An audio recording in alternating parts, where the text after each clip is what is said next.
Espera um pouquinho, tá gravando?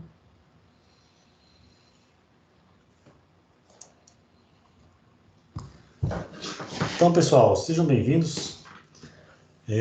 Essa nossa aula é uma aula tanto quanto esquisita, né, e atípica. Ela é uma aula sem roteiro, né? Eu não consegui preparar o roteiro a tempo, então falei para vocês lá, mandei mensagem avisando que não ia ter pré-relatório porque não tinha roteiro. Essa última semana eu conversei com alguns professores lá da teoria, e o Molinaro também, que é outro professor que está dando os outros laboratórios de sistemas digitais. E a gente percebeu que, na verdade, as minhas turmas, né, vocês e a turma da manhã de hoje, a gente está muito na frente da teoria. Eu acabei avançando demais. Eu olhei aqui o planejamento, por exemplo, do professor João Luiz, da teoria. De acordo com o planejamento dele, hoje, dia 22, ele está no bloco, agora que a teoria está começando a parte de aritmética digital. Então, representação numérica, complementadores, né, carry, somadores, multiplicadores, etc. Então, eu resolvi, também combinou, né, na verdade, são duas coisas que aconteceram simultaneamente, né. Semana passada eu estava corrigindo prova lá da minha outra disciplina, e aí eu fiquei muito cansado, nossa, estava realmente exausto, estava corrigindo até ontem, virando a noite, aí, madrugada adentro, para corrigir as provas, mas... E aí eu não consegui também fazer o roteiro, não consegui tirar tempo para fazer o roteiro para vocês. E foi bom, porque como a gente está tão à frente, é melhor a gente dar uma freadinha no nosso laboratório para poder acompanhar a teoria, né? Aí nesse aspecto, eu até pergunto para vocês, porque assim, sempre um vai estar na frente do outro, não tem jeito, né? Se a teoria anda na frente, o laboratório vem atrás, complementa e tudo. Então tem um que quebra o gelo, e aí vem o outro que calcifica, que deixa o conhecimento sedimentado. Eu queria saber com vocês se as aulas de laboratório, né, estão ajudando a entender melhor a teoria, ou se está acontecendo o contrário, né? Como o laboratório está muito à frente da teoria, o laboratório ficou muito difícil, não está dando para acompanhar. O que vocês acham? O que vocês estão achando? Qual é o sentimento que vocês estão tendo aí da disciplina?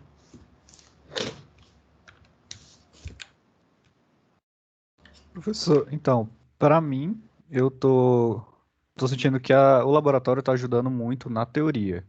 Só que conversando com alguns alunos da elétrica em específico, eu percebi que eles estão tendo muita dificuldade na linguagem em si. Alguns estão pegando bem a lógica, mas não estão pegando a linguagem Verilog, esse tipo de coisa. Aham. Verilog é novo, né? Diferente, sem dúvida tem umas coisinhas meio chatas de Verilog. É uma linguagem de modelagem, é um paradigma diferente, sem dúvida são coisas que demora para a gente aprender. O laboratório, exatamente, a dificuldade, né, do laboratório, ela vem por conta da gente chegar primeiro, a gente está chegando primeiro na teoria nova, então acaba que na teoria, como tem 2 horas para explicar um determinado conceito e tudo, a gente acaba trabalhando bem os conceitos. Já no laboratório, como eu quero explorar a parte prática, eu acabo passando teoria muito batido, né, bem superficial, e a gente entra na parte prática, então acaba deixando um pouco a desejar. Mas legal, bom feedback aí de vocês. Então vamos fazer o seguinte, a minha proposta aqui é a gente dar uma freadinha. Hoje a gente vai fazer uma aula, eu botei aqui, chamei ela de pré-experimento 6, que é uma aula de motivação para o experimento 6. Então a gente vai aproveitar esse tempo para revisitar alguns conceitos. O Marco Túlio está falando que está ajudando na teoria, né? Porque a gente acaba vendo as coisas aqui antes. Na verdade que é uma faca de dois gumes, né? Não tem jeito. A gente acaba... Um tem que ir na frente, né? Um tem que quebrar o gelo primeiro, então não tem jeito. Mas a aula de hoje, o que eu queria propor para a gente era dar uma freadinha, fazer uma aula mais suave, mais tranquila, que não vai precisar de relatório depois, tá? Uma aula, não diria que é opcional, porque ela é uma aula, vamos dizer, introdutória ao experimento 6. E eu vou, então, meio que preparar o terreno para quando a gente chegar no experimento 6, que é a parte de máquina de estados, a gente saiba o porquê que a gente está fazendo a máquina de estados e onde que ela se encaixa no nosso processador. Então eu vou mostrar um pouquinho aqui o final da nossa última aula e eu vou revisitar alguns conceitos da última aula. A gente vai agora só em Logisim, tranquilo, sem Verilog, sem a complexidade da linguagem. Quantos experimentos, Felipe está perguntando? Deixa eu ver aqui no nosso plano de ensino. Acho que são 7 ou 8, tá? A gente já está no finalzinho, não falta muita coisa, não.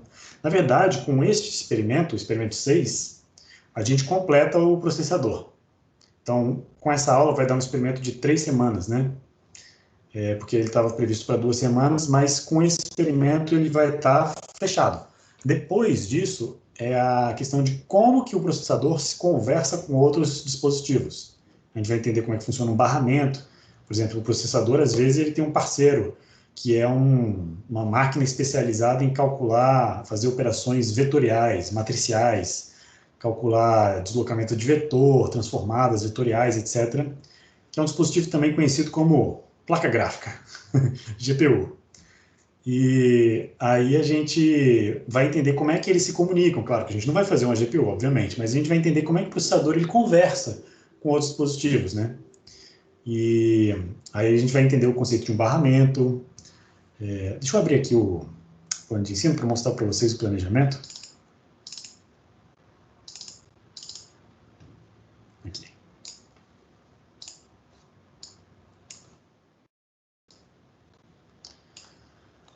Tá, 8 experimentos ao total. Ah, não, eu botei experimento 6, mas a gente está no 5, desculpa, eu viajei, tá? Eu escrevi o título pré-experimento 6, mas na verdade é pré-experimento 5. Então, esse experimento 5 aqui é o que fecha o processador, então vai ser uma máquina de estados que controla o processador, e aí depois tem mais 3 experimentos, que é a parte de memórias, a parte de barramento, que é como a gente conversa com outros periféricos, e aí a gente fecha o processador juntando todos os elementos anteriores e bota o programa para rodar dentro do nosso processador. Isso vai ser legal. Então vamos lá. Deixa eu mostrar a minha ideia para hoje. Quando a gente entrou na parte de Verilog, eu sempre fui fazendo as coisas que a gente foi fazendo em Verilog, eu sempre fui replicando aqui no Logicsim. Eu acho que dá para fazer tranquilo aqui em Logicsim as coisas que a gente fez em Verilog. É bem bacana, é didático. Algumas dão bem mais trabalho no Logicsim do que lá no Verilog, mas outras coisas, elas ficam bem visíveis, né, bem visuais aqui no Logicsim, porque a gente vê o circuito, as conexões entre as coisas de maneira em um diagrama mesmo. Então esse aqui é mais ou menos o que a gente desenhou no final da aula passada, né, que é um banco de registradores. E lembro vocês que o banco de registradores, então, ele tinha 2 saídas, que eram 2 registradores que a gente selecionava através das entradas Select 1 e Select 2. A gente, no processador de 16 bits, eu botei lá 16 registradores aqui dentro. Então, Select 1 seleciona o registrador que sai no operando 1, e Select 2 seleciona aquele que a gente quer fazer, que é tirar no operando 2. Esses 2 carinhas são os argumentos da minha ULA, da minha unidade lógica aritmética, que é o circuito combinacional, que vai calcular, fazer alguma operação que eu queira, né? Dentro dessas operações tem aqui soma, subtração, operações lógicas, né, como porta E, porta OR, porta XOR, todas essas operações bit a bit. E o resultado dessa operação, a gente colocou de volta no registro, né, para fazer uma escrita aqui dentro, e a gente colocou uma escolha. Ou eu quero escrever o resultado da operação passada, ou eu quero realizar uma escrita de fora, de uma maneira a poder inserir valores, né, constantes dentro do meu banco de registrador. O banco de registrador tem um sinal de entrada data, que eu vou escrever na posição indicada por Select 1, e tenho também uma entrada de clock, uma entrada de reset, e uma entrada que eu chamei de read and write, RNW. É RNW porque é 1 quando é read, e é NW, ou seja, not write, ou seja, eu vou escrever quando é 0. Então, se esse sinal for 1, eu quero ler, se esse sinal for 0, eu quero escrever. É para separar, né, os 2 instantes que eu quero escrever o resultado de volta, com o instante que eu quero ler as variáveis aqui de saída. Então, olha só, a gente fez um teste bench na aula passada que era basicamente um controlador que controlava isso tudo, que manualmente, né, inseria coisas dentro do banco de registradores, que manualmente selecionava ali os operandos OP1 e OP2, para realizar as instruções, as operações do nosso processador. Só que essas instruções, na verdade, é software, né? É um programa. E esse programa vai dentro de uma memória. Aí eu coloquei aqui um objeto de uma memória, que é o que a gente vai estudar no experimento 6, de fato, né? O 5 é do controlador. E esse carinha aqui, né, o que está faltando aqui nesse diagrama, é justamente a máquina de estados, o controlador, que vai controlar todas as entradas e saídas, que vai controlar o fluxo de dados nesse processador. Então a gente vai aprender, a gente vai ver isso aí quando a gente aprender a projetar máquinas de estado.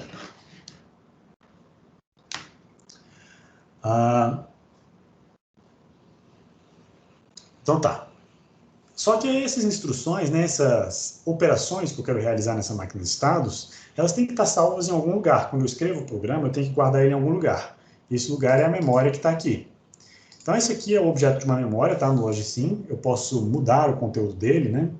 Editar conteúdos. Vocês não vão ver aí na tela, mas eu posso escrever aqui vários valores. CD. Por exemplo, posso preencher aqui com alguns valores. E aí eu tenho uma entrada de endereços e uma saída de dados. O endereço é um valor de 16 bits. Na verdade, pode ter... Depende do tamanho da memória, né? Aqui eu botei poucos elementos de memória. Então, aqui eu tenho 4 bits de endereço, que me dá, ao total, 16 possibilidades de entradas na memória. E a saída de dados, cada posição da memória aponta para uma região de 16 bits. Então, saída de 16 bits. Essa saída em 16 bits, ela representa uma instrução. E aí a gente vai estabelecer aqui algum código, né? Mais tarde, no final dessa aula, a gente estabelece aqui um código para ver como é que ele funciona. Só para a gente ver esse cara funcionando, né? Como é que a memória funciona, né? Se eu botar aqui um endereço, por exemplo, se eu botar o endereço 0, a memória seleciona a primeira entrada aqui, tá vendo? Café. Café é um número hexadecimal, né? Que é 51.000 e cacetada em decimal. Mas café é a representação do binário 1100, que é o C, que é 12, né? Depois o 10, que é 1010, que é 8 mais 2. Depois o F, que é 1111. E depois o E, que é 1110. Então ele selecionou aqui essa saída. Mas eu posso selecionar qualquer entrada. Se eu selecionar, por exemplo, a entrada 1, no endereço 1, ele seleciona essa próxima palavra aqui. E essa próxima palavra, então, tem o valor 1, 2, 3, 4 aqui, ó.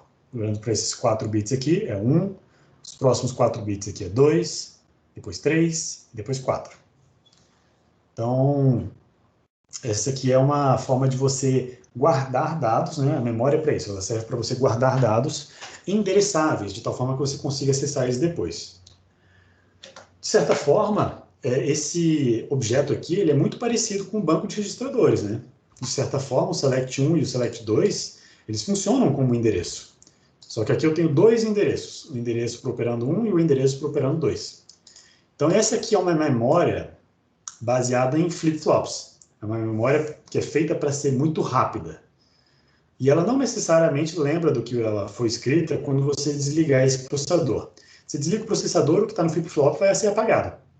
E quando você ligar, vai estar um valor aleatório lá, você não sabe qual que é. Mas a memória ROM, ela é feita para quando você desliga o processador, a informação que está aqui, ela fica armazenada. De alguma forma, ela fica armazenada. Então, a memória ROM é uma memória não volátil. O nome ROM é um nome legado, tá? De Read Only Memory, que eu só posso fazer a leitura dessa memória, não posso escrever nela. Enquanto que isso aqui é uma memória RAM, né? Que ela pode ser ali descrita a qualquer momento, mas quando eu desligo o sistema, ela apaga o conteúdo. E aí o que eu queria fazer hoje, então, é a gente revisitar, né, o que é uma ULA, o que é um banco de registradores e fazer o mesmo experimento, o mesmo exercício que a gente fez lá em Verilog, aqui em Logsim. E aí eu vou acrescentar algumas coisas na ULA que a gente não fez anteriormente. Então a ULA, né, eu botei aqui ULA da turma 2, a ULA é um dispositivo que faz várias operações. Eu posso pegar aqui, faz ULA, o nome ULA, né, Unidade Lógica Aritmética, vou botar aqui no texto, Unidade Lógica Aritmética, aritmética.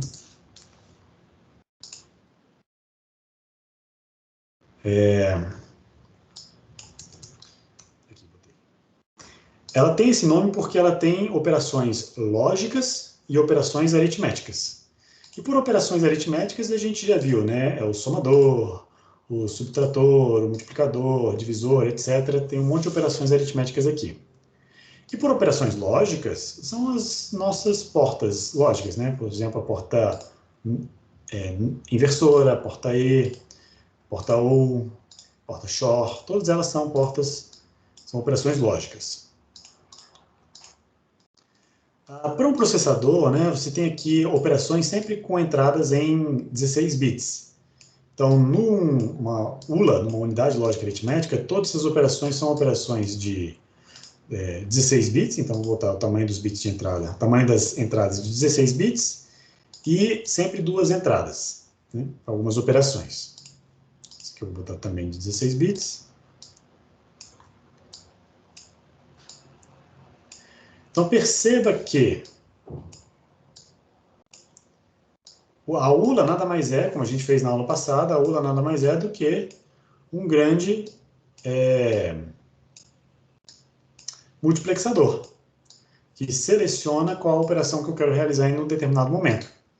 Então eu vou ter duas entradas de 16 bits, uma entrada aqui, eu vou chamar de op1 e o operando 2, op2, e vou ter uma saída de resultado, né, igual a gente fez também na aula passada, que é o result, também em 16 bits. E aí eu preciso de uma outra entrada, vamos chamar de select, sei lá, vamos botar uma entrada de 4 bits, pode ter menos, 2, dependendo da quantidade de operações que a gente vai ter, uma entrada select para a gente poder escolher qual é a operação que a gente vai realizar. Então, a ideia aqui, então, é uma select, vou botar aqui as entradas, né? Que é de 16 bits, vou chamar de op1, e aqui o op2. E aí uma coisa que a gente percebe é que todos esses dispositivos de entrada aqui estão conectados a esses operandos. Então, eu vou sempre operar com esses dois operandos de entrada. Tirando, é claro, os operadores de um operando só, aí eu boto só o op1, né? Um dos operandos. Então, vou ter um somador, um subtrator. E aí, ó, como exercício, né, vamos só replicar o que a gente fez na aula passada. Eu queria que vocês completassem esse circuito aqui, né, com um elemento que está faltando, né? O que eu vou conectar? Como que eu vou conectar essas saídas ao meu resultado aqui? Eu tenho 1, 2, 3, 4, 5, 6 operações, então eu preciso de pelo menos 3 bits para o select, né? Então talvez um select de 3 bits seja mais interessante.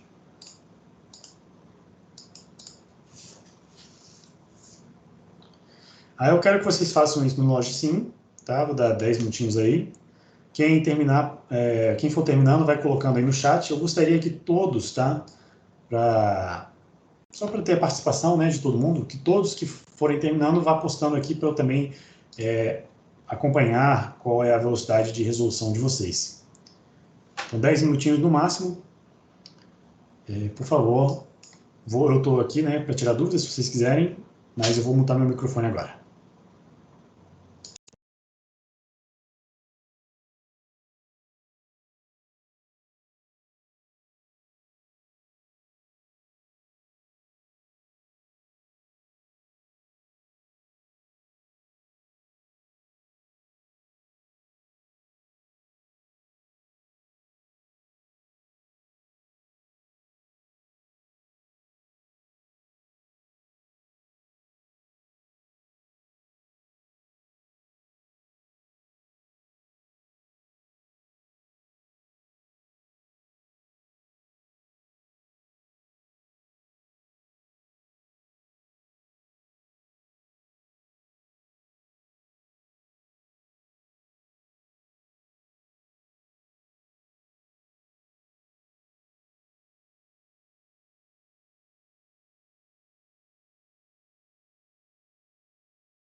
Deixa eu ver, Cleber. Exatamente. Você tem um select, né, que coloca no multiplexador, vai selecionar nas entradas, e aí você, então, seleciona uma das saídas, né, através desse multiplexador. A saída é só o resultado que você escolhe. Perfeito. Vamos esperar mais um pouquinho.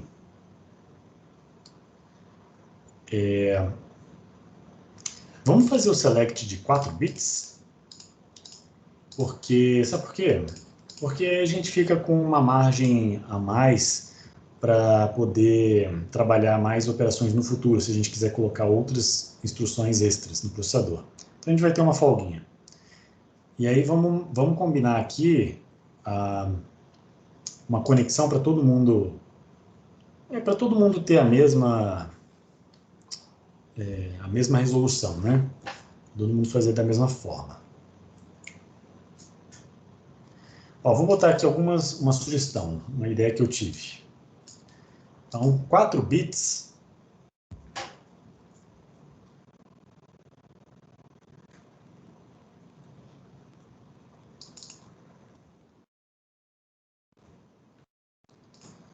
Vamos fazer assim, ó. Botei aqui no chat. A entrada 0 vai ser soma, a entrada 1, subtração, a 2 e a 3 deixa reservado para modificações futuras, caso a gente queira colocar um multiplicador, divisor, sei lá, outras operações aritméticas. Aí, a partir do 4 até o 7 são operações lógicas, inversão e ou XOR. A operação 8 é uma operação de movimentação de dados, então é uma operação de cópia de dados. Então, talvez seja interessante botar o operando 2 na saída. Vamos ver como é que a gente vai implementar depois. Talvez a gente tenha que modificar isso aí. Então, vou botar aqui o multiplexador. 4 bits de seleção. Ah, não, vamos esperar um pouquinho, né, para o pessoal terminar. Eu gosto de botar o seletor em cima, sabe? Que fica mais elegante. E 16 bits de dados. E aí, para seguir essa estrutura que eu sugeri, vamos ver aqui a conexão. Olha, a entrada 0 é o somador, então vamos lá.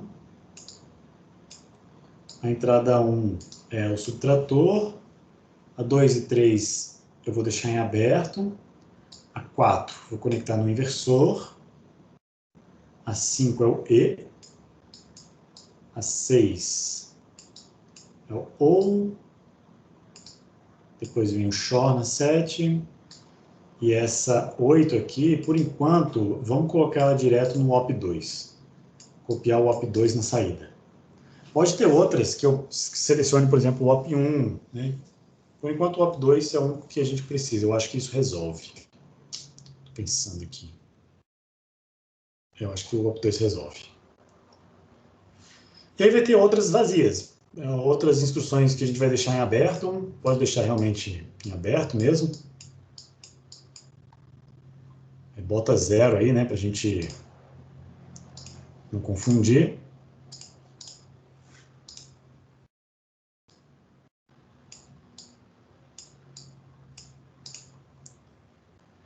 Pronto. E aí o bit de select é o que a gente vai colocar aqui. Tá.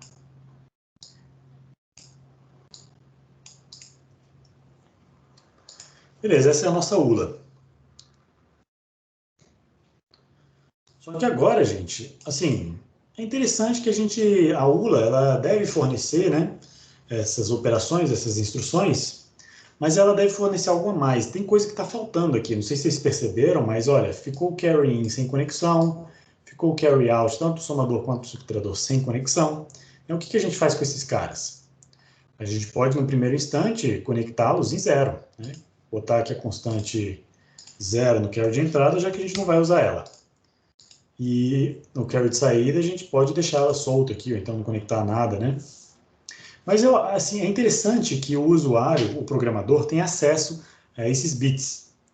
E aí, vamos expor para fora os bits especiais. Eu estou chamando aqui de bits especiais. Em geral, os processadores têm 4 bits especiais. Vou chamar esses bits de flags. São 4 bits, então vou botar aqui 4 bits especiais. Vou chamar de flags. Bandeiras. E aí, deixa eu abrir esse cara. Vamos botar aqui direita. 4x4. Oeste.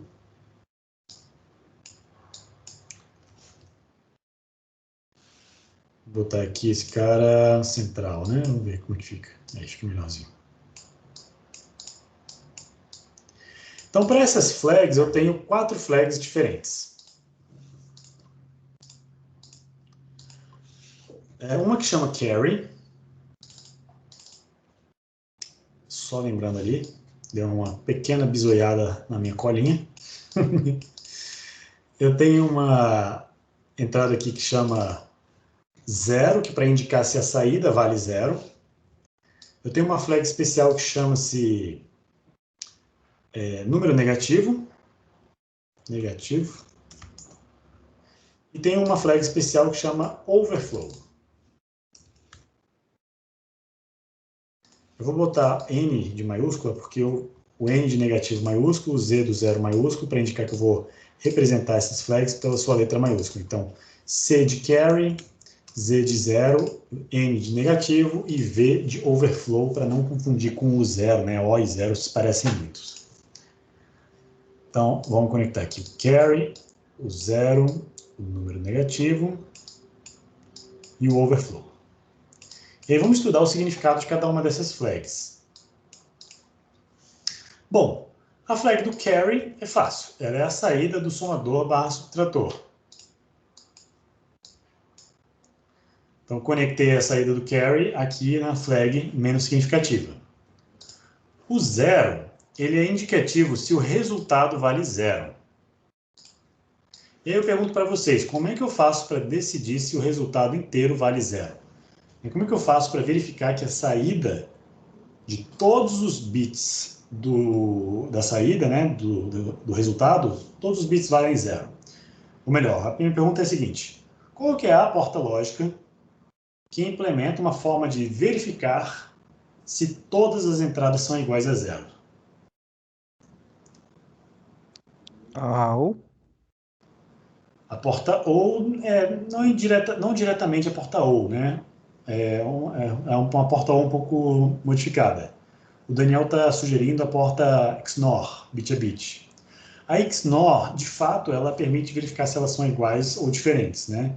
Mas no caso, eu não sei dizer se é 00 ou se é 11. O resultado é o mesmo. Então eu quero uma realmente que identifique o 00. O Luiz está sugerindo a NOR. Vamos ver aqui, ó, vamos relembrar aqui rapidinho. Eu acho que a gente pode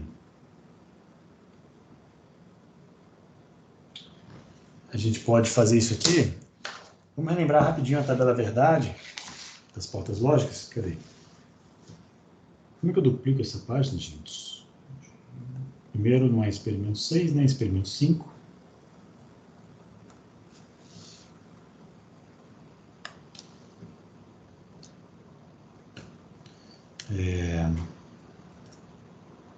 Turma 2.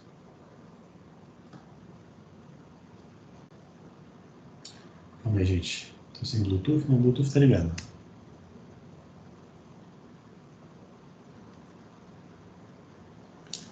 Espera aí, que meu teclado está querendo colaborar.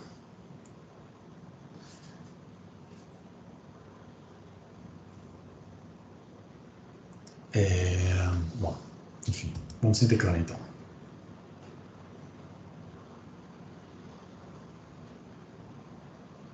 Turma 2.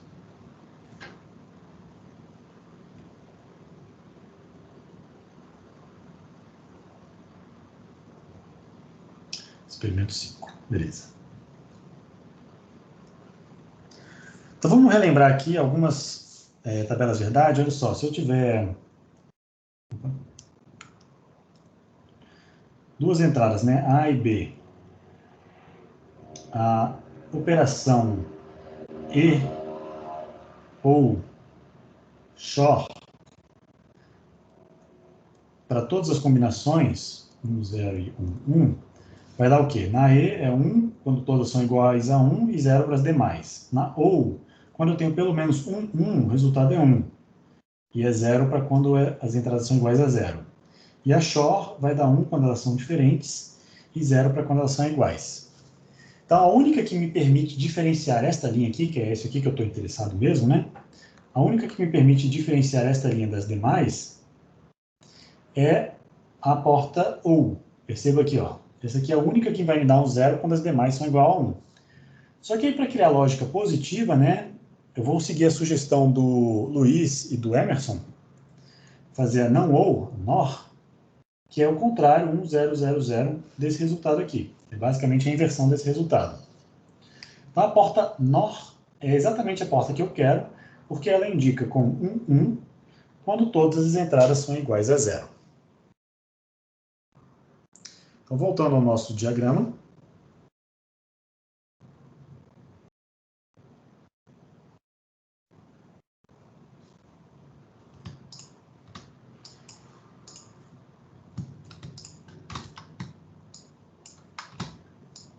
Voltando ao nosso circuito do LOGSIM. Eu tenho que, então, criar aqui uma porta não OU, vamos pegar aqui, não OU, NOR. Eu preciso de 16 entradas, né? Para conectar em todos os bits da minha saída. Então, eu vou botar aqui um distribuidor de 16 para 16. Conectar esse distribuidor aqui na minha saída. E aí eu vou conectar esse cara aqui.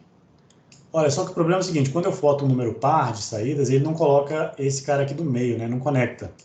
Aí eu vou fazer uma artimanha aqui, vou pegar essa porta e vou aumentar em 1 o número de saídas, número de entradas, desculpa. Aí fica com 17, aí vai sobrar uma ou em cima ou embaixo, mas não tem problema. As entradas que não estiverem conectadas, como por exemplo essa aqui de cima, ele ignora na computação da porta OU, tá? Então tá tranquilo, é como se fosse uma porta NOR de 16 entradas. E aí esse é exatamente o valor 0, né? Quando, tá vendo aqui que a saída já é 0 e o resultado 0 está em 1? Qualquer bit que eu modificar aqui, a saída vai para 0. Quer dizer, a flag 0, ela volta a ser 0. Então isso aqui funciona bem. Agora vamos para a flag do número negativo. O que vocês acham? Vocês já devem ter tido, ou não, né? A aula de números negativos, a gente também viu aqui. Se a gente usar uma representação em complemento a 2. Em complemento a 2, os números negativos são sempre representados com o bit mais significativo igual a 1. Então, um indicativo de saber se o número é positivo ou indicativo é só olhar para o bit mais significativo. Então, para pegar a flag de número negativo, basta observar o bit mais significativo aqui.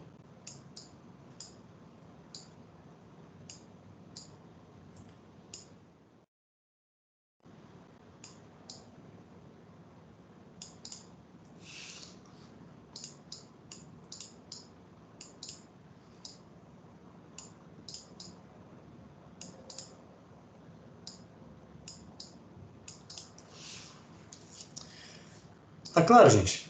Isso aqui tá tranquilo, né? Dá para saber, dá para entender que o número positivo é com o bit mais significativo em 1 e o bit em um número negativo é com o bit mais significativo. Falei errado. O número positivo é quando o MSB é igual a 0. E o número negativo é quando o MSB é igual a 1. A gente vai revisitar esse tema daqui a pouquinho, se você não entendeu, fique tranquilo.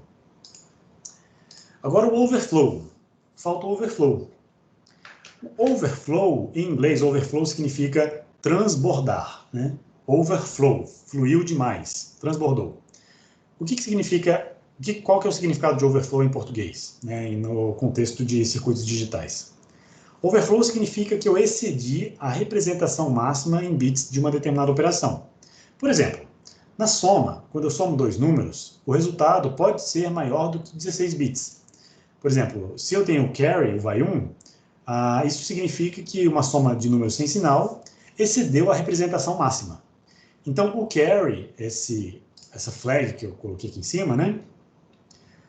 O carry, ele indica o vai 1 e ele indica, olha, quando esse carry for 1, significa que a minha soma, quando eu usei entradas de números sem sinais, ela não coube em 16 bits apenas. Eu precisaria de 17 bits para representar a soma, mas eu não tinha 17 bits, então foi o carry.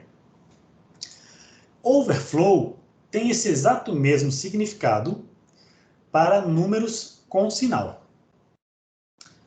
E aí é um pouco mais, não é tão imediato assim você resolver uma flag que te dá esse significado para números com sinal.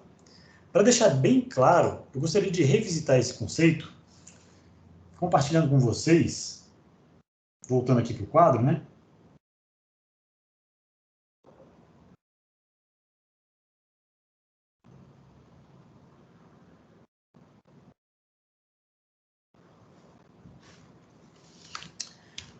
Vamos revisitar esse conceito falando um pouquinho sobre a representação de números com sinal e sem sinal.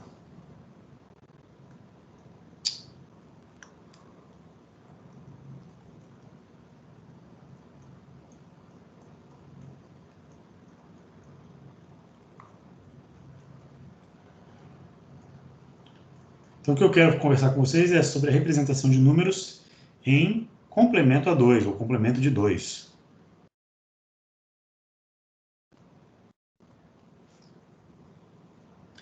Quando a gente escreve, né, por exemplo, eu vou me limitar aqui a representar um número com 3 bits. Então, o número n, não, n é o número de bits, mas vamos botar aqui. Por exemplo, 3 bits 000, 001, 010, 011. Depois fica 100, 101, 110 e 111. Então, as três representações de um número x, vamos chamar o número x. Aqui eu tenho o x2, x1 e o x0. Tá? O x0 é o menos significativo, o x2 é o mais significativo. Se eu olhar para esses números com uma representação sem sinal, eles têm exatamente o mesmo significado do índice da tabela verdade, né? Então, esse aqui é o número 0, esse aqui é o número 1, 2, o 3, o 4, 5, 6, o 7. E esse número pode ser facilmente obtido se você souber o peso que cada um desses bits ocupa, né, nessa representação. Então, o bit menos significativo é 2 elevado a 0, esse do meio é 2 à primeira, 2 ao quadrado e por aí vai. Então, por exemplo, um bit ele é formado por essas três representações. Então, se eu pego aqui, por exemplo, o número 5, ele vai ser 2 ao quadrado, que é 4, mais 2 a 0, que é 1. Então, 4 mais 1 é 5. O 6, né? É 4 mais 2, não dá 6. O 7 é 4 mais 2 mais 1. Então, dá para calcular fácil o valor decimal de um número usando essa lógica. Agora, na representação com sinal em complemento a 2, complemento de 2, a gente vai fazer o seguinte, a gente vai falar que números com o bit mais significativo em 0 são números positivos. E números com o bit mais significativo em 1 são os números negativos. Então, aqui, se os números positivos têm a mesma lógica dos números na representação sem sinal, eu vou ter, então, 0, 1, 2 e 3. Agora, para o número negativo, seguindo a lógica em complemento a 2, para calcular e para resolver um número equivalente àquele número representa, eu tenho que pegar os bits, inverter todos eles e somar 1. Então, por exemplo, o 111, na hora que eu inverto todos eles, vira 000. Quando eu somo 1, me dá o número 1. Então, o 11 é a representação do menos 1. O 110, quando eu inverto todos os bits, dá 001. Quando eu somo 1, vai dar 2, né? Então, o 110 é a representação do menos 2. De certa forma, é como se você pegasse aqui nessa tabela de baixo para cima e colocasse aqui é o menos 1, aqui é o menos 2, aqui é o menos 3 e aqui é o menos 4. Então, essa é a lógica. Agora, É fácil ver nesse diagrama aqui, nessa tabela, que quando eu somo 1, né, ao número máximo, eu peguei o maior número aqui, que é o 7, e somo 1 a esse número aqui, o resultado é 0, 0, 0 e vai 1. Né? Eu tenho um carry. Mas o meu resultado, na mesma quantidade de bits dessa representação, faz com que toda vez que eu somo 1, eu desço, e aí quando eu chego na última representação, eu volto para o começo. Então isso, de certa forma, dá para a gente uma visualização circular dessa representação numérica, né? Onde existe uma quebra em algum momento. Eu gosto de visualizar essa sequência num círculo.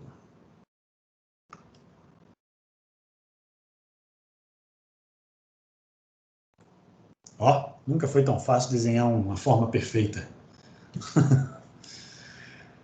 Aqui eu tenho, então, vamos representar os números aqui, ó, 0, 1, 2, 3, 4, 5, 6 e 7. Nesse círculo, nessa representação de números sem sinal, né, o valor binário desses números, vou botar aqui entre parênteses, é o 000, aqui é o 001, aqui é o 010, aqui é o 011. Quando o bit mais significativo vira 1, eu entro nos números negativos, né? Então aqui é o 100, ainda estou na representação sem sinal, 101, 110, e aqui é o 111. E a visualização desses números na sua representação com sinal é o quê? Bom, esses números aqui são iguais, né? Então 0, 1, 2, 3. O 4, vamos ver aqui no 7 primeiro. O 7 é o fácil, é o menos 1, depois aqui é o menos 2, aqui é o menos 3 e aqui é o menos 4. Então, olhando apenas para a representação de números com sinal, a representação de números sem sinal, primeiro, vamos olhar para os números tradicionais, né, números sem sinal. Se a gente olhar esse círculo, volta aqui, apaga isso aqui. Toda vez que eu giro eu ando nesse círculo no sentido horário, eu estou somando, né? Então, se eu pego 2 e somo 1, eu caio no 3. Se eu pego 2 e somo 2, eu caio no 4. Por aí vai. Se eu ando no sentido anti-horário, eu estou subtraindo.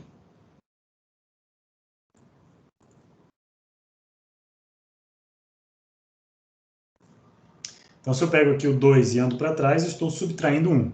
Então, tem essa lógica. Então, uma primeira percepção aqui desse círculo. A segunda percepção é que, para os números pretos aqui, que eu desenhei em preto, são os números sem sinal. Quando eu passo desse número aqui, do 7, para o 0, tem uma quebra. Uma clara quebra de lógica aqui. Então, se eu atravesso esse círculo nesse sentido, tem aqui uma quebra. E essa quebra é uma quebra que indica carry.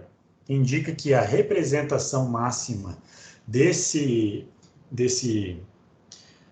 minha quantidade de bits finita, né? Aqui no caso eu tenho 3 bits, ela foi extrapolada. Então eu estou excedendo, se eu ultrapassar essa barreira, é porque eu estou ultrapassando a quantidade máxima de bits. Então isso aqui, tanto num sentido quanto no outro, gera carry. Na verdade, no sentido horário gera carry, no sentido anti-horário gera o que a gente chama de borrow, ou empréstimo, que é quando você faz uma subtração e você pega emprestado do vizinho, né? Então eu peguei emprestado de um vizinho que não existe, então por isso que deu borrow. Eu precisaria ter 4 bits para fazer a subtração, e não tinha. Então a gente vê claramente que isso aqui é uma fronteira que indica, a passagem por essa fronteira indica que eu quebrei a representação, o tamanho máximo de n bits. Só que para os números com sinal, se eu olhar aqui na minha sequência de números vermelhos, menos 1 mais 1 dá perfeitamente certo, dá 0. Então, essa quebra ela não se aplica para os números negativos. Né? 0 mais 1 está valendo, mas a quebra acontece aqui embaixo. Então, aqui embaixo, se eu pegar o 3 e somar 1, o resultado deveria ser 4. E, no entanto, resultou em menos 4. o que logicamente representa uma quebra. Então, atravessar esta fronteira nesta borda aqui indica que deu overflow. Eu estou extrapolando a representação máxima numérica, eu não tenho bit suficiente para te mostrar, então o número girou, né? Foi para o outro extremo da representação. Então, com o número sem sinal, eu não posso cruzar essa fronteira de cima, e com números com sinal, eu não posso cruzar a fronteira vermelha. A gente já tem a lógica para gerar o carry, a gente sabe fazer isso aqui. Isso aqui é um bit que a gente conhece. O que a gente não tem ainda é o bit que faz o overflow. Então, eu vou tentar mostrar para vocês qual é o circuito que calcula o overflow. Como é que eu faço para, de uma maneira lógica, tentar detectar a passagem por esse limiar, a passagem por essa borda aqui. Eu vou fazer uma limpa nesse gráfico, porque ele está meio complexo, com muitos números, né? Eu vou fazer uma limpa somente com números com o sinal, que agora a gente está interessado somente no overflow, não mais no carry. Então, 0, 1, 2 e 3, e aqui eu tenho menos 1, menos 2, menos 3 e menos 4. E eu quero detectar a passagem por essa barreira aqui. Como é que eu faço isso, tá? Eu faço isso, aí tem algumas propriedades desse círculo aqui que eu queria mostrar para vocês. A primeira delas não é muito útil para a gente, mas eu acho interessante. Se você olhar para esses dois semicírculos, né? O círculo que está na direita são os números positivos e o círculo que está na esquerda são os números negativos. E se eu olhar para como esses números são em binário, você vai perceber que, atravessando esse círculo nesse sentido aqui, eu tenho o famoso complemento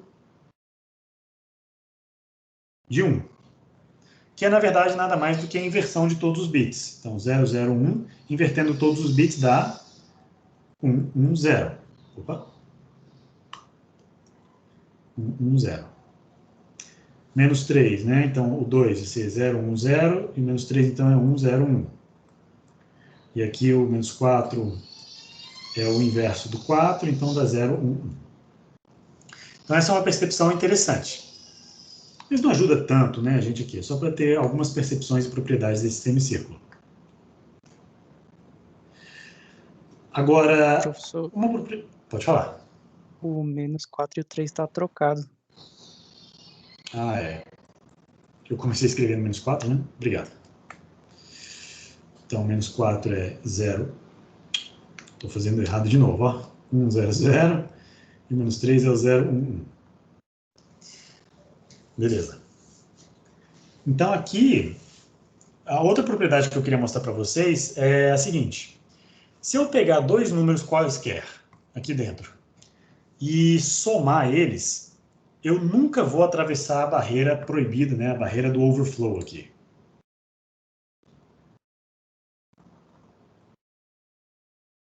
Testa aí, vai, vamos fazer empiricamente. Testa aí. Pega esse cara aqui e esse cara aqui. Se eu pegar o menos 2 e andar de 2 unidades, né? Se eu somar os dois, eu vou pegar esse cara e vou andar 1, 2 unidades. Eu vou cair aqui no 0. Aí vou pegar o pior caso para tentar provar isso aí. Qual que é o pior caso? Bom, eu tenho que pegar um número de cada extremidade. Nessa extremidade de cá, como eu sempre estou girando no sentido horário, eu vou pegar o número mais próximo aqui da minha barreira de overflow. E do outro lado, eu vou pegar o maior número que eu tenho, o máximo que eu posso deslocar, que é o 3. Esse é o pior caso que pode acontecer. Então, se eu pegar o menos 1 e somar 3, vai dar 1, 2, 3. Eu vou acabar caindo no 2, que é óbvio, né, gente? 3 menos 1 dá claro que é 2. Né? Então, mas o que eu queria mostrar com isso é que, de fato, eu não consigo atravessar a barreira de overflow somando dois números em cada um em uma extremidade desse semicírculo.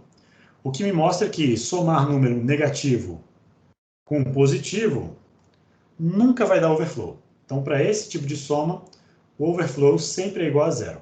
Então, isso aqui já é uma conclusão interessante. É uma conclusão boa. Agora, se eu olhar para somas de números do mesmo semicírculo, aí pode dar pau, né? Vamos ver, vamos fazer o teste aqui. Se eu pegar, por exemplo, o -3 e o -1.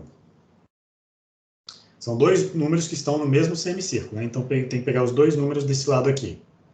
-3, -1 é como se eu andasse uma unidade para trás de -3, então eu caio no -4. Não cheguei no overflow. Mas, se eu tivesse pego o -2 aqui, aí eu teria passado o overflow, e aí teria dado problema.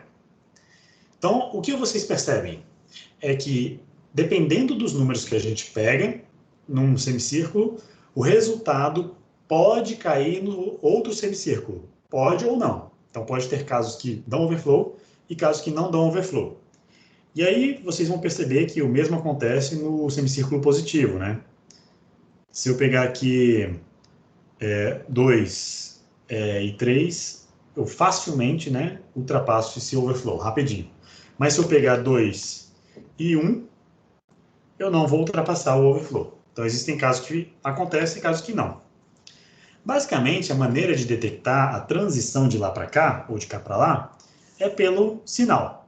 Então, como o semicírculo significa todos os números de mesmo sinal, todos os números positivos ou todos os números negativos, eu vou observar com mais cuidado as somas de número negativo.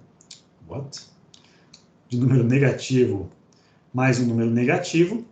E se o resultado der negativo, tudo bem, overflow igual a zero. Mas se um número negativo somado com um número negativo, é claro que o número negativo tem que dar negativo, né? Mas se o resultado der um número positivo, aí tem alguma coisa esquisita. Então, nesse caso aí, o overflow é igual a 1. Então, isso aqui não pode acontecer. É isso aqui que a gente quer detectar. E de forma bem complementar, né? Somas de dois números positivo com positivo e der positivo, tudo bem. Mas se positivo com positivo der negativo, aí eu tenho que falar que o overflow é igual a 1. Como é que a gente faz um circuito que detecta isso? Bom, se o segredo do overflow aqui para números com sinal é olhar para o número, olhar para o sinal do número, eu vou olhar para o bit mais significativo de cada número. Se eu tenho dois números, x e y, os dois são números de 16 bits, então de 15 até 0. E as operações entre esses dois números, soma, subtração, etc., são operações que resultam num número R, também de 16 bits, né? 15 até 0.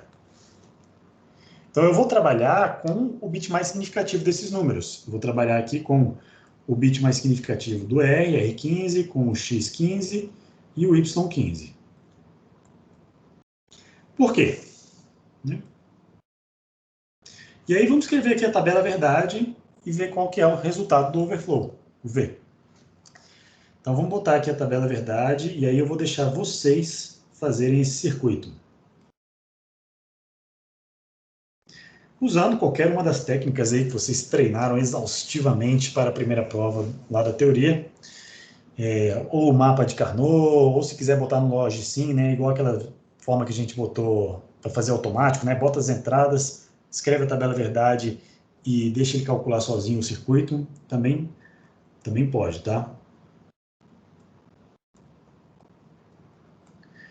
Mas o interessante aqui é a gente observar como é que a gente completa essa tabela verdade. Bom,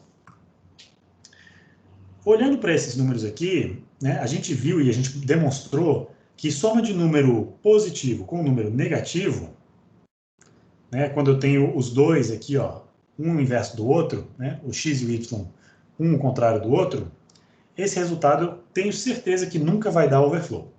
Então, aqui o overflow é 0, aqui o overflow é 0, aqui ele é 0 e aqui ele é 0. Falta agora verificar quando que o overflow acontece quando esses dois números são diferentes. Quando os dois números são iguais. Então, soma de positivo com um número positivo e deu um número positivo, aí não tem overflow. Aí não tem overflow. Mas se eu tenho um número positivo com um número positivo que resultou no número negativo, aí aqui eu tenho que indicar overflow. E de forma dual, né, se eu tenho dois números negativo com negativo e resultou num positivo, aqui também tem overflow, porque eu não posso mudar de sinal. É impossível a soma de dois números negativos dar um número positivo. Só que quando eu somo dois negativos, negativo com negativo, e resulta num número negativo, aí não tem overflow também. Então essa é a tabela verdade que eu quero que vocês gerem um circuito para mim. Será que dá para minimizar? Será que não? Qualquer um dos métodos está valendo, tá? Se você quiser fazer lá o mapa de Carnot, são 3 variáveis e é até bem facinho. Se você quiser botar no Logicsim, né, bota lá as entradas, bota a saída, escreve a tabela verdade e deixa ele construir o circuito para você, deixa ele fazer a mágica, também está valendo. Se você quiser escrever as equações e tentar simplificar na mão, também está valendo. Claro que esse último método aqui, obviamente, não é muito recomendado, porque a gente não consegue visualizar todas as combinações facilmente na álgebra booleana. É muito mais fácil ver isso no mapa de Carnot. Mas vamos lá. 5 minutinhos aí para vocês fazerem esse circuito e depois a gente retoma a nossa aula. Qualquer dúvida é só me perguntar.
Ah, você fez com os zeros, Amélia?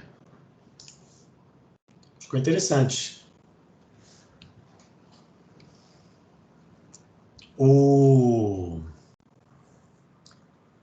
Ficou bem interessante, é. A soma de produtos, ela resulta em menos mintermos. Com max termos dá 3 e usando os mintermos dá 2. O problema é que são 2 mintermos de 3 entradas, né?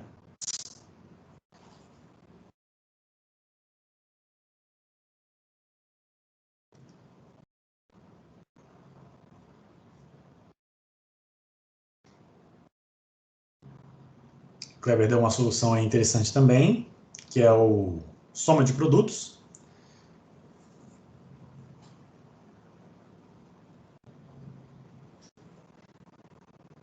Perfeito, exatamente. O que será que vale mais a pena, hein? Agora só questionando assim, parte mais teórica, do ponto de vista de circuito e implementação. Qual seria o mais econômico em termos de transistores?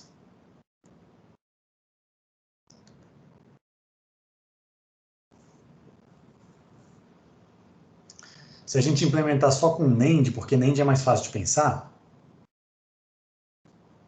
porque a NAND são 2 transistores para cada entrada, né?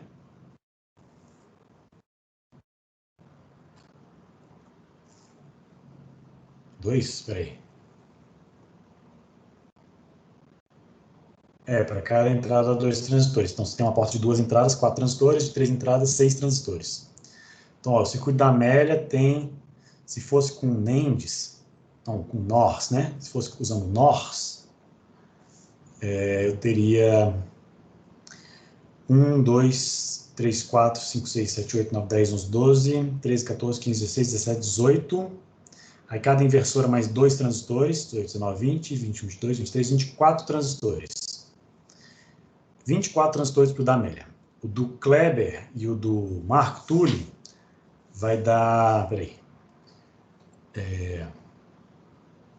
1, 2, 3, 4, 5, 6, 7, 8, 9, 10, 11, 12, 13, 14, 15, 16, 17, 18, 19, 20, 21, 22. 22.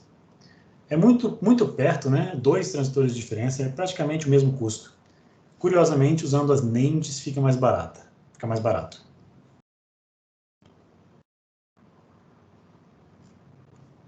Não para as inversoras. As inversoras a gente usa a inversora mesmo, mas as NANDs para o somatório fica mais barato. Um pouquinho com NOR. NOR é a mesma coisa, né? Porque tanto a NOR quanto a NAND, você calcula o tamanho deles por 2 transistores por entrada. São sempre 2 transistores por entrada. Não sei se vocês viram lógica chaveada lá na teoria, mas se você botar transistores em série, dá uma porta, é o equivalente, né, a uma porta E. Se você botar transistores em paralelo, dá o equivalente a uma lógica U. E tem a questão da dualidade e tal, aquela coisa toda, mas em geral a gente calcula 2 transistores por entrada.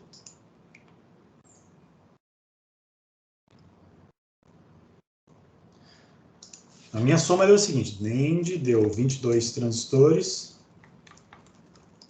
e usando só NORs e inversoras, né, deu 24 transistores. Quase a mesma coisa, a diferença é pequena. Não vale a pena ficar fazendo esse cálculo, não.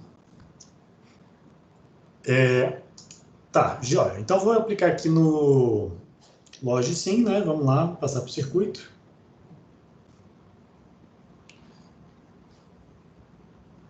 Vou pegar a solução de vocês e vou implementar aqui.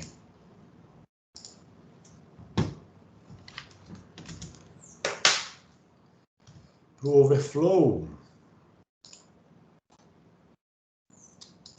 Então, primeiro eu tenho que tirar os bits mais significativos, né?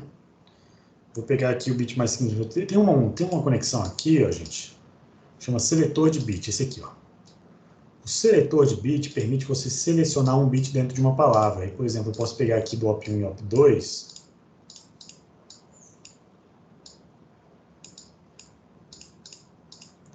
(16 bits de entrada, 1 bit de saída, e vou selecionar aqui. Vou botar aqui, vou selecionar o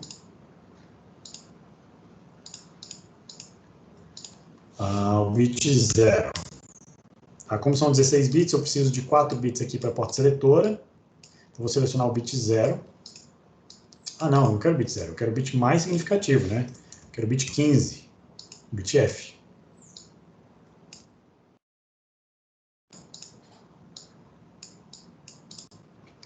E aí eu vou chamar esses caras aqui de... igual a gente chamou, né? X15.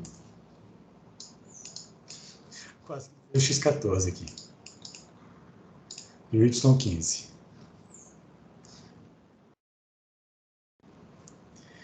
E aí falta o resultado, né? O resultado 15, eu vou pegar ele daqui, que é o mesmo bit do número negativo. É a mesma coisa. Esse cara aqui. Então, vamos usar esses caras para fazer a nossa lógica. Vou fazer ela aqui embaixo.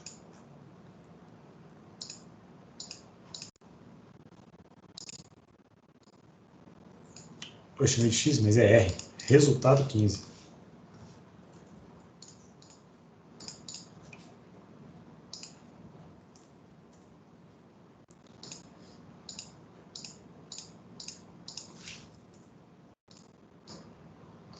Então, resultado X e Y.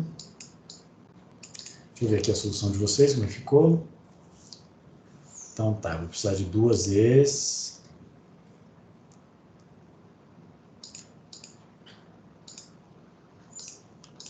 Duas vezes de 3 entradas. Aí, o que é que vocês falaram? Tem que inverter, né? Peraí, esse primeiro aqui eu vou inverter o primeiro.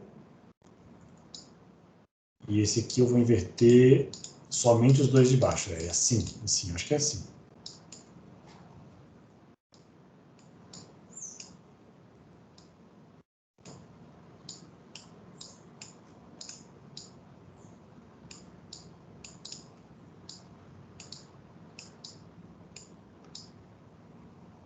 Faz um módulo, professor.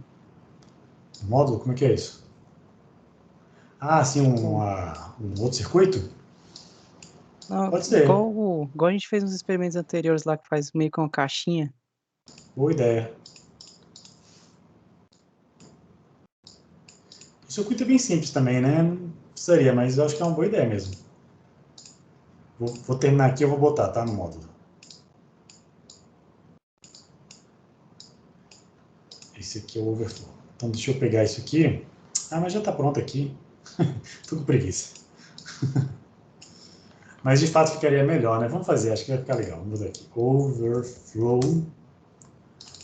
E aí eu vou pegar ele daqui, esse circuito.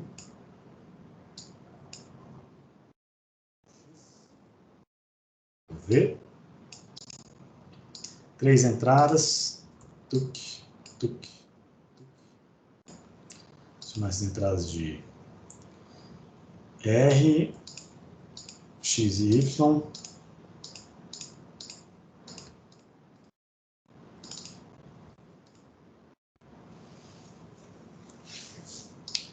E aí, só porque eu estou com eles aqui, eu vou reaproveitar essas conexões.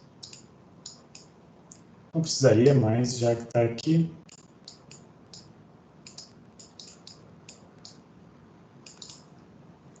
E colocar a saída V de overflow.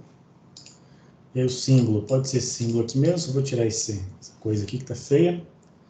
Vou botar um Vzinho aqui no meio, falando que é overflow.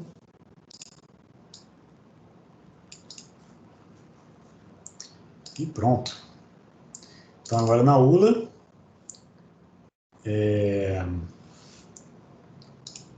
vamos botar ele aqui, pego aqui o overflow, off. Na verdade não ajudou tanto, né? Mas está aí.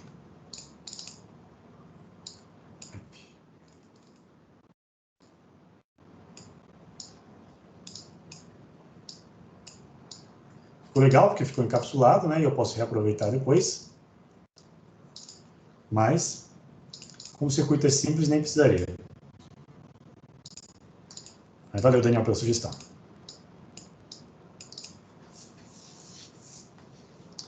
Então tá aí, gente. Esse agora sim a gente tem uma ULA completinha com flags, tá? Com cálculo de overflow, carry, etc.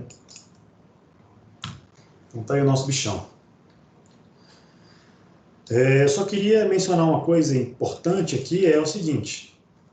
Olhando para esse circuito, você vê que o processador em si, ele nunca diferencia, né, o que é, se as entradas são número com sinal, se é número sem sinal, se você está realizando números, se você está realizando operações, né, em complemento a 2 ou não, ele sempre vai te oferecer, ele sempre vai calcular para você o carry e o overflow, sempre vai calcular os dois. E é uma função do usuário, né, do programador, a pessoa que usa aquele processador, de poder diferenciar e saber qual que ele deve usar em qual momento.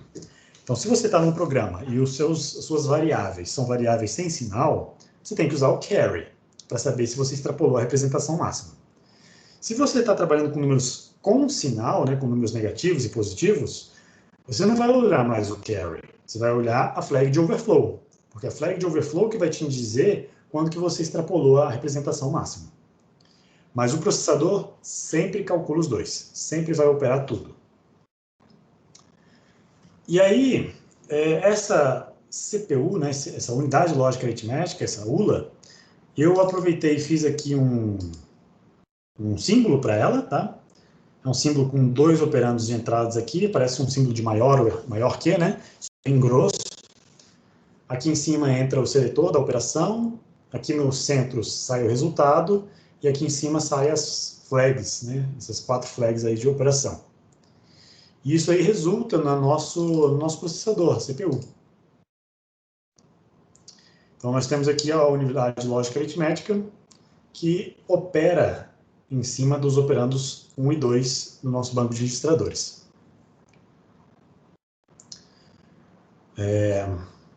Então, era isso. Vocês têm alguma dúvida sobre flags, né? Essa flag 0, número negativo, a flag carry overflow? Tá suave?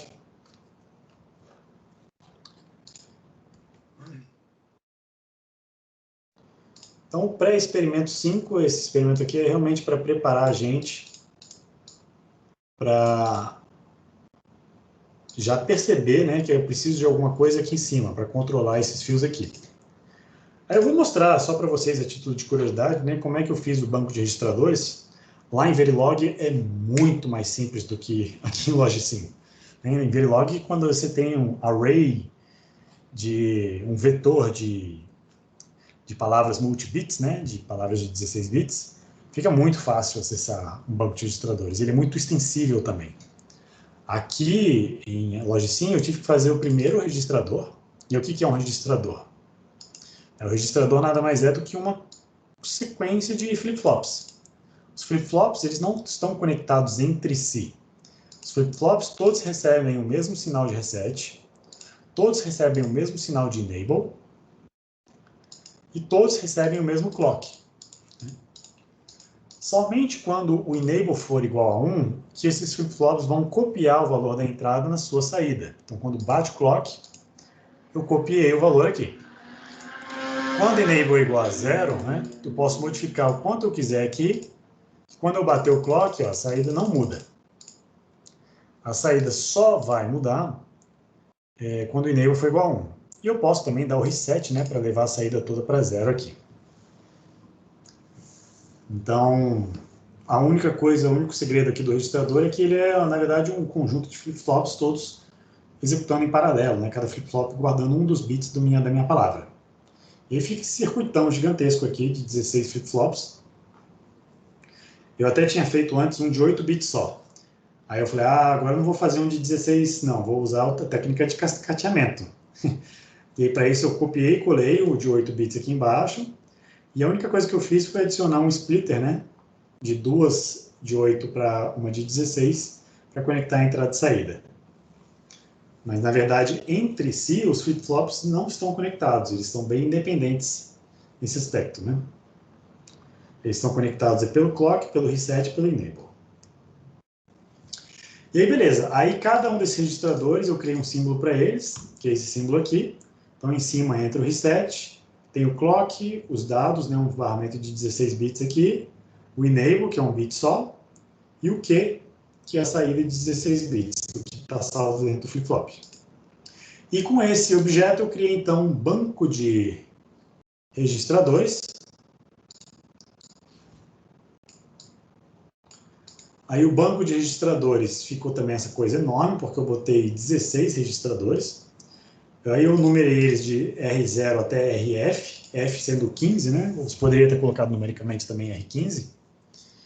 E aí o curioso é que eu selecionei eles. Como é que eles são ativados? Eu botei o reset em todos eles, então se eu der reset, eu reseto todos os flip-flops. Se eu bater o clock, apenas aquele que tiver selecionado com enable igual a 1 vai funcionar na escrita. Todos eles são sempre lidos, né? Você sempre lê o valor deles o tempo inteiro. Mas somente eles só são escritos quando o enable for para 0. Aí eu tenho um grande decoder aqui, né? Um demux decoder, que só funciona quando o sinal de read and write for igual a 0. Porque quando esse sinal é igual a 1, é leitura, então eu não preciso escrever nada em nenhum desses registradores.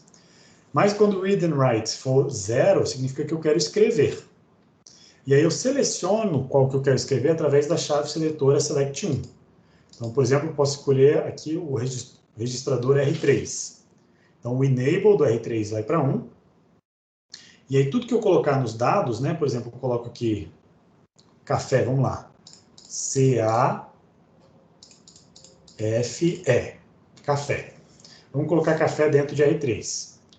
Então, ele está habilitado, basta bater o clock, que R3 foi para café. E aí, ele já apareceu aqui na saída do operando 1.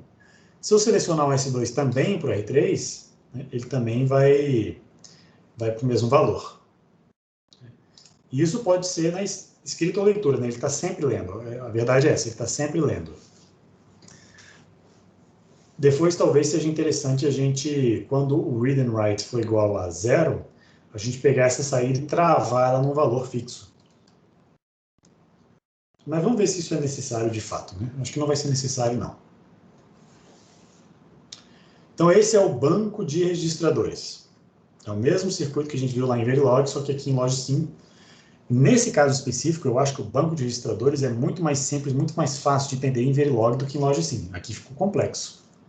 Eu peguei todos os registradores, botei na saída do operando 1, através do multiplexador do select 1, e a mesma coisa para o select 2, né, para sair no operando 2.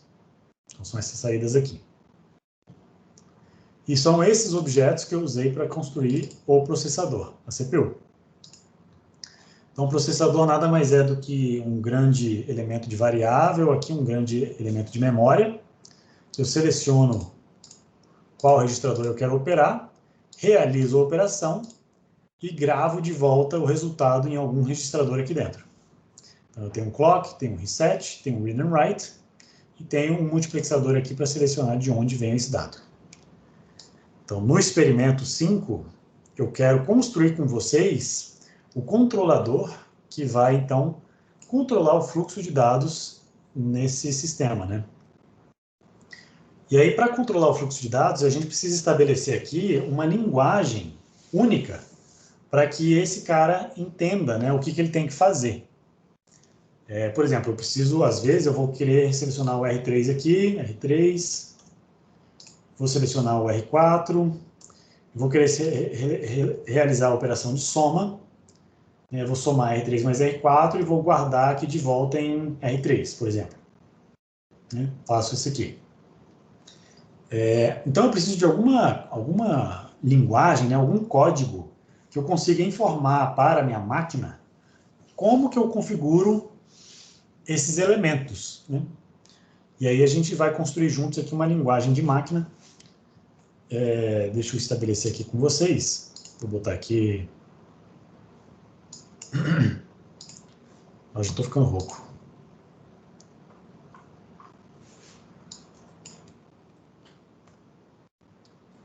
Deixa eu estabelecer com vocês aqui uma ideia.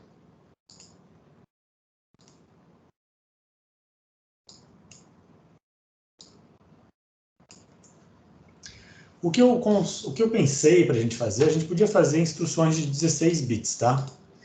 E aí, instruções de 16 bits, não, melhor, deixa eu desenhar aqui, acho que... Não, deixei isso. Dá para entender, né?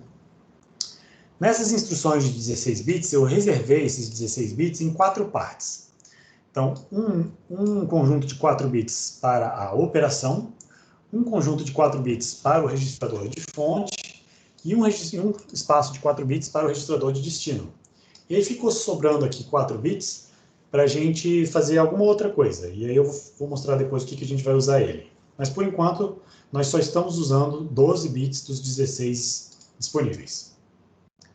Para o campo operação, eu tenho, com 4 bits, 16 possibilidades aqui. Aí a gente estabeleceu, né? Eu coloquei lá no chat que o 0 é soma, 1 é subtração. O 2 e o 3 eu deixei reservado para alterações futuras aqui nessa arquitetura, talvez botar uma multiplicação, uma divisão, se for o caso. 4 inversão, 5 e, 6 ou, 7 shor. E aí o 8 eu sugeri da gente botar o move, né, a cópia de dados, só copiar dados de um canto para o outro. E aí do 9 até o 15 a gente deixa reservado para alterações futuras, se a gente quiser incluir outras instruções. E aí o legal é assim, vamos tentar realizar operações, né? Por exemplo, se eu quiser copiar o que tiver em R3 para R5, copiar de um registrador para o outro, eu vou usar a instrução de movimentação de dados, o move. Então, para construir uma palavra de 16 bits seguindo essa lógica aqui, eu tenho que fazer o seguinte, ó. Como eu quero copiar de R3 para R5, o primeiro campo aqui é o campo da operação. Então, a operação de move é a 8. Então, boto aqui 8. Agora, eu quero o registro de fonte, né? O registro de onde eu estou partindo, que é o R3, que vai ser copiado para o registro de destino, DST, que é o R5. Então, eu vou botar 5 aqui no final. A princípio, esses 4 bits aqui do meio é don't care, tá? Pode ser qualquer coisa. A princípio, a gente não deu um significado para ele ainda. Mas a princípio é don't care. Aí eu posso fazer essa mesma coisa para outras operações. Por exemplo, se eu limitar as operações para 2 operandos, sendo um desses operandos o operando de destino também, né, eu posso fazer o seguinte, quero realizar a soma de R10 com R7 e quero colocar o resultado em R10. Então, qual que é a operação soma? A operação soma é o 0, então boto aqui 0. A operação, o registro de fonte e destino são usados na operação. Então, vamos começar pelo destino. O destino é o R10. Então, o destino R10 eu vou colocar aqui em DST. Né? Então, vou colocar aqui no final a letra A, que significa 10. O registro de fonte é o que sobrou, é o R7. Então, vou botar aqui o 7. Então, vou somar R7 com R10, vou somar e salvar em R10. Esse valor aqui intermediário, a princípio, é don't care. Tá? Eu coloquei 0, mas a princípio ele é don't care. Se eu fizer a subtração, né, se eu quero subtrair os valores, por exemplo, eu quero pegar R10, subtrair de R7 e colocar em R10. Então, eu vou ter uma palavra de 16 bits. O primeiro campo é a operação, subtração é o 1. O destino é o 10, então o 10 é o A.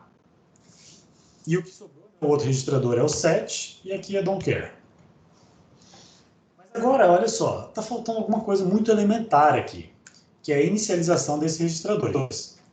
E se eu quiser inicializar o registrador com a palavra 1, 2, 3, 4? Né? Que se eu quiser botar 1, 2, 3, 4 no registro R4, e se eu quiser botar a palavra café no registro R5? Como que eu faço isso? As operações de movimentação de dados, move, né? Vou usar a mesma setinha para não ficar diferente. Essas instruções de move seriam essa aqui, ó. A instrução 8. Então, seria a instrução... A primeira, né? Vamos fazer a primeira aqui.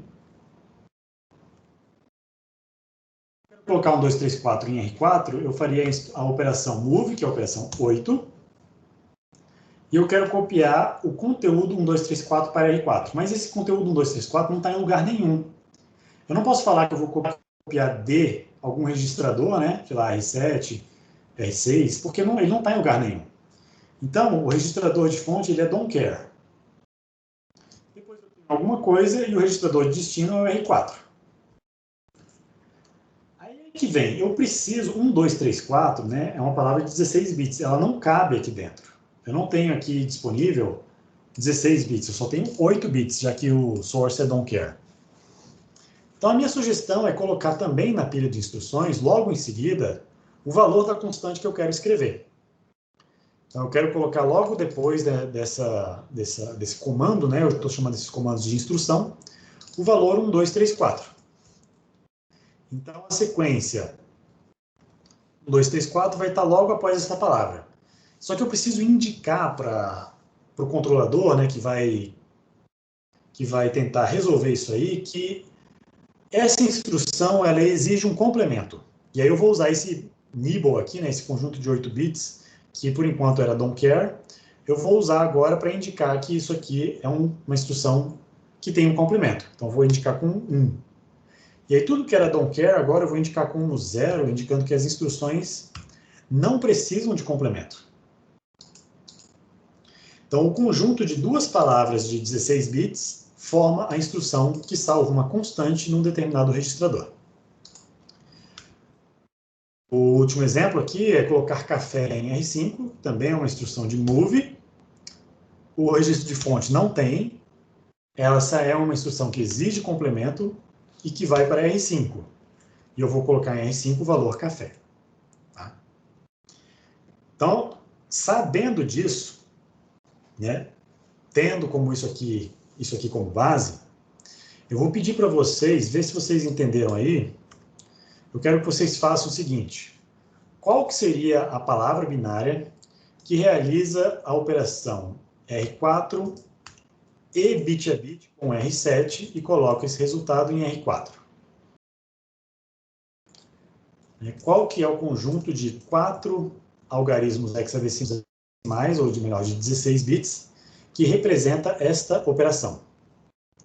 Depois eu quero que vocês façam o seguinte, eu quero colocar a constante 000F, ou seja, somente os 4 bits menos significativos em 1. Eu quero colocar isso aqui em R5.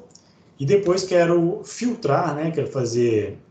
eu quero filtrar somente os bits menos significativos do registrador R6.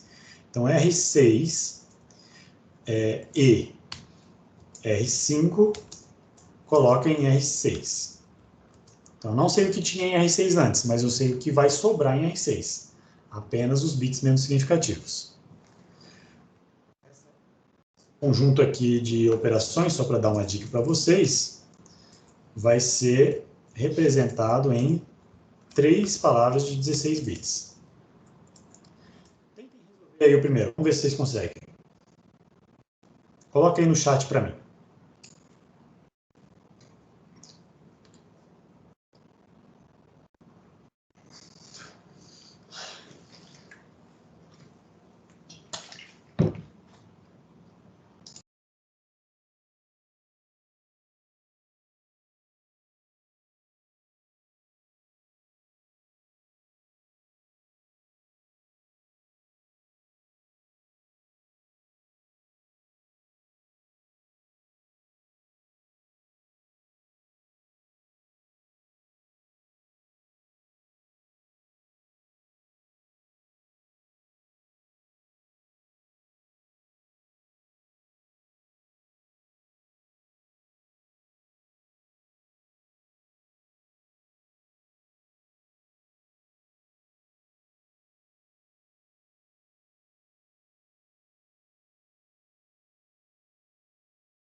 A posição dos registradores não está ao contrário, Amélia?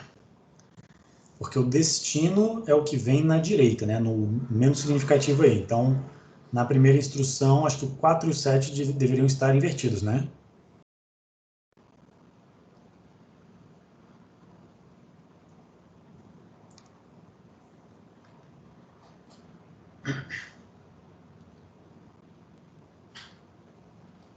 Isso, exatamente.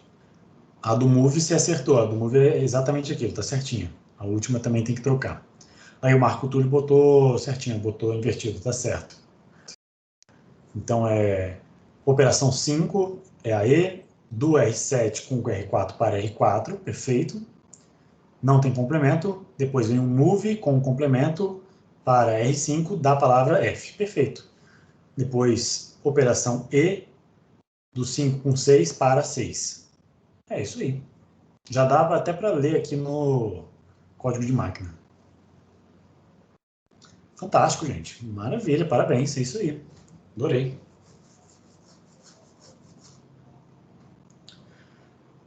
Vamos complicar um pouquinho? Não, tô brincando, tô brincando. Tá bom assim, né? Chega.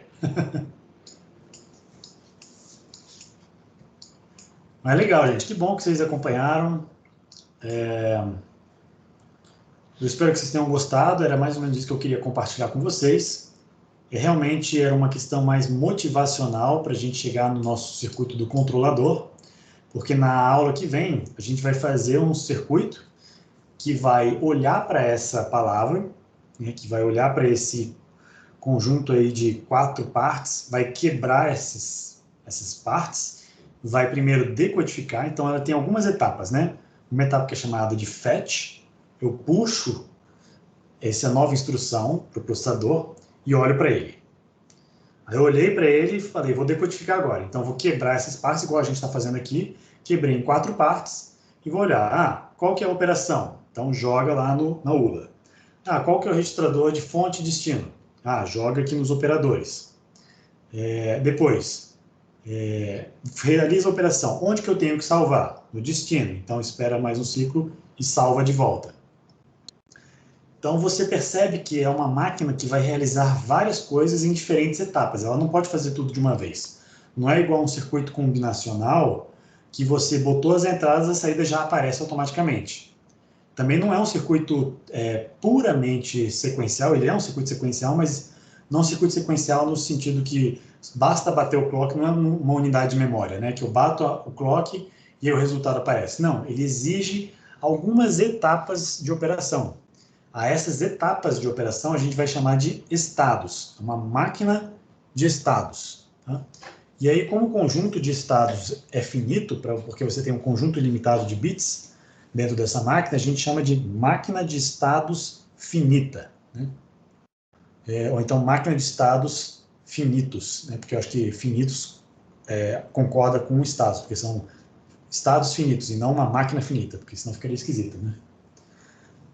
Máquina de estados finitos que tem essas etapas. Então, puxa a informação da memória, a instrução, decodifica a instrução, realiza a operação, escreve o resultado de volta, puxa a nova instrução, decodifica, executa, escreve, fetch, decode, execute, write back.